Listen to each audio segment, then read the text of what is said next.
시간은 윤석열 후보에 대해서 사주를 한번 보겠습니다. 사주는 경자년 무자월 경진일 개미시에 해당합니다. 사주를 풀어보면서 윤석열의 정치 철학을 분석해 보겠습니다. 태어난 월이 왕지월에 태어났습니다. 제왕지월에 태어난 사주는 정치적으로도 자와 우를 동시에 아우르는 것입니다. 다시 말해서 자와 우를 통합할 수 있는 인물이기도 한 것입니다. 자월은 매우 추운 겨울이기 때문에 춥고 외로움을 타는 경향이 있습니다. 그래서 국민들의 많은 지지를 목말라 하고 있는 것입니다. 이것은 많은 국민들에게 사랑을 받을 수 있고 인기를 누릴 수 있다는 반증이 되기도 하는 것입니다. 자월 중에도 동지 전에 출생하였기 때문에 자 중에 임수가 사령하는 사주인 것입니다. 임수는 소통과 거래와 교류를 중요시 하는 것입니다. 이 임수가 경금이나 신금을 만나면 완성도 높은 사주가 되는 것입니다. 이 사주는 임수가 경금을 만난 사주인 것입니다. 경금은 물건으로 말하면 원재료에 해당하고 사회적으로 말하면 기본 원칙, 법칙, 헌법, 상식과 같은 것입니다. 다시 말해서 이 사회의 가장 기본적인 원칙과 상식을 사회에 유통시키고 국가에 적용한다는 것입니다. 그렇기 때문에 윤석열 후보는 유세장에서 항상 헌법과 원칙을 강조하는 것입니다. 국가든 개인이든 기본 바탕이 확실하게 정립이 되어 있어야 높은 건물을 올릴 수 있는 것과 같은 것입니다. 경금이 임수를 만나는 것을 덕수이청 혹은 경발수분이라 하여 명리학적으로 매우 아름다운 조합을 의미하는 것입니다. 이 사주는 자월에 개수가 투관하여 상관격에 해당하는 것입니다. 상관격은 자유로운 영혼과 자유로운 활동을 의미하는 것입니다. 또한 자칫하면 제 멋대로의 행동으로 나타날 수도 있는 것입니다. 다시 말해서 법을 무시하고 사회 제도를 무시할 수도 있는 것입니다. 그러나 이 사주는 상관격을 제어하는 인성을 갖춘 사주인 것입니다. 그래서 상관폐인격으로 성격이 되는 사주인 것입니다. 상관을 통제하고 조절하는 천간에는 무토가 있고 이 무토가 지지에는 미토의 뿌리를 내리고 있어 상관폐인이 아주 잘 이루어진 사주인 것입니다. 상관폐인격으로 성격이 되면 인성이 상관을 눌러 관성을 보호하기 때문에 법과 원칙에 충실한 사람이 되는 것입니다. 상관폐인은 관인상생 구조를 이루기 때문에 어떤 조직에서 수장이 되어 조직 관리를 잘하는 경영자나 행정가나 통치자가 될 수가 있는 것입니다. 개수 상관격에 해당하기 때문에 상관격은 흉격에 해당하므로 이를 역용하여 천간에 갑을 병정 무기가 들어오는 운에 부귀 영화와 명예를 누리게 되는 것입니다.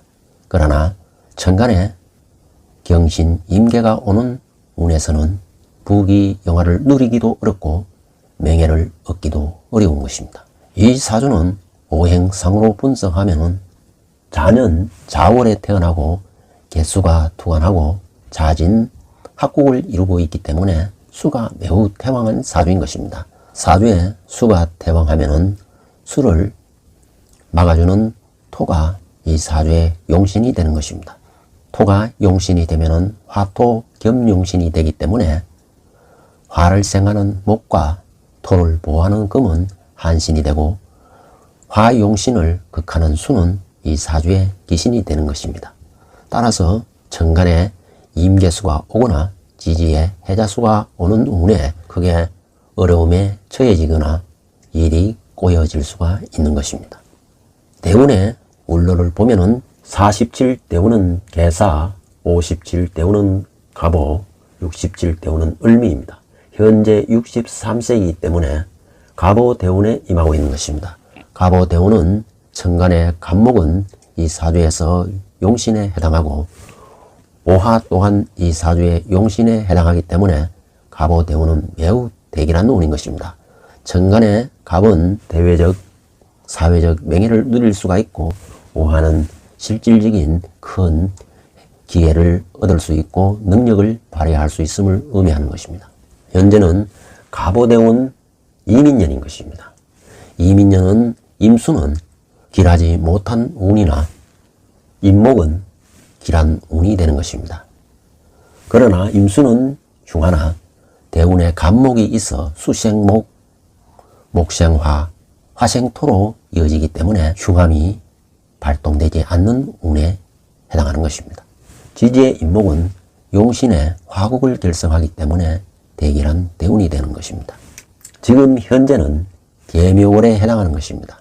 개수 역시 흉신에 해당하지만 수생목, 목생화하여 흉함이 길로 변하는 운이기 때문에 자신이 원하는 뜻을 이룰 수가 있는 것입니다. 이 사주의 일주는 경진 괴강 일주인 것입니다. 괴강은 어떠한 난국에서도 버텨낼 수 있는 무기로 작용하기 때문에 어떠한 어려움도 극복할 수가 있는 것입니다. 이 사주의 용신은 천간의 무토와 지지의 무토가 해당되는 것입니다. 미토 속에는 정을기가 지장간으로 있기 때문에 재관인을 갖춘 사주인 것입니다. 이 미토는 천살에 해당하는 것입니다. 천살은 바로 천심을 의미하는 것입니다. 따라서 미토 속에 있는 관은 하늘이 내린 관이 되는 것입니다.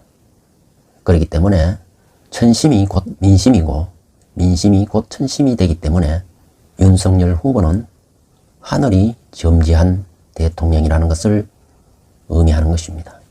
미토는 용신이고 미중에 정화는 정관으로서 지존의 관에 해당하는 것입니다. 또한 자년 자월로 자가 상자로 있으면 허자로 오화를 도충해 오는 것입니다. 허자로 도충된 오화는 귀한 관성으로 작용하기 때문에 이 또한 대통령 자리에 오른다는 것을 암시하는 것입니다. 사주에서 천간의 무토는 임수와 개수를 토국수할 수가 있는 것입니다. 지지의 미토 또한 자수와 자진 합수를 토국수할 수가 있는 것입니다. 이것은 1차적으로는 운동권 세력을 제압한다는 것을 의미하는 것입니다. 그렇기 때문에 수가 입고되는 2024년 갑진년에는 자수를 전부 창고에 넣어버리는 형국이 되는 것입니다. 이것은 2024년도에 이르면은 운동권 세력은 거의 우리 현실에서 사라지게 됨을 암시하고 있는 것입니다.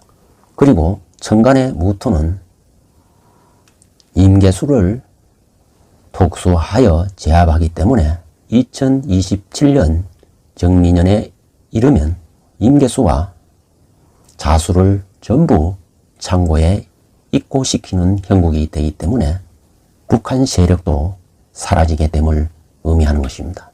이것은 곧 남한 흡수 통일을 의미하는 것입니다. 따라서 2027년도에는 남북이 통일이 된다고 보여지는 것입니다. 다시 말해서 윤석열 대통령은 운동권 세력과 민노총 세력을 제압하고 북한 공산당 세력까지 제압할 수 있는 통일 대통령이 될 수 있다는 것입니다. 진토는 자수를 입고시키고 진토와 자수가 자진 합수된 수를 미토에 전부 입고시킬 수 있다는 것입니다. 윤석열 후보 사주에 이러한 비밀이 들어있기 때문에 윤석열 후보는 20대 대통령으로서 위대한 업적을 남길 것으로 보여지는 것입니다.